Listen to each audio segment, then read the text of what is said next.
جی یاد رکھیں، یہ جتنی زبردست میڈیسن ہے، جتنی اہم میڈیسن ہیں، ڈاکٹر حضرات اس کو بہت کام استعمال کرواتے ہیں۔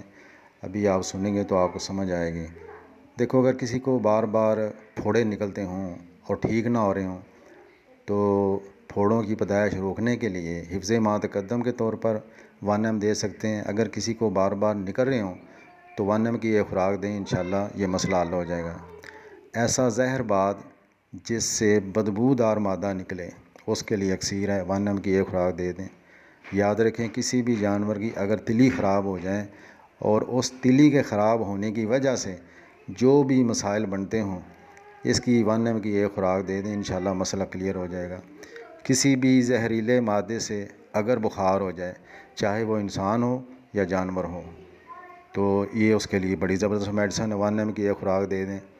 اور یاد رکھیں، کوئی بھی ایسا زخم جس میں شدید قسم کی جلن ہو اور درد ہو، شدید قسم کی جلن ہو اور درد ہو، اس کے لیے سونا ہے، 1M کی ایک خوراک دیں اور 10 دن کے بعد دوسری خوراک دے دیں۔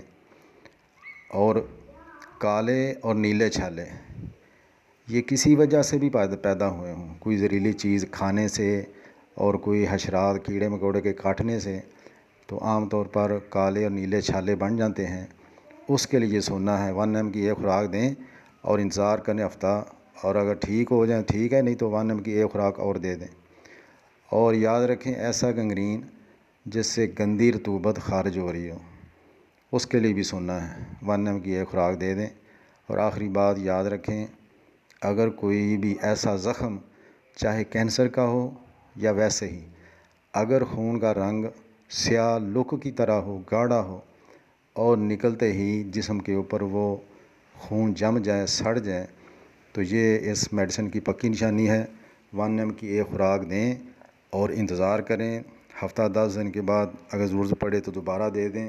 مزید کسی چیز کی ضرورت ہو تو آپ مجھ سے رابطہ کر سکتے ہیں۔ السلام علیکم ورحمۃ اللہ وبرکاتہ۔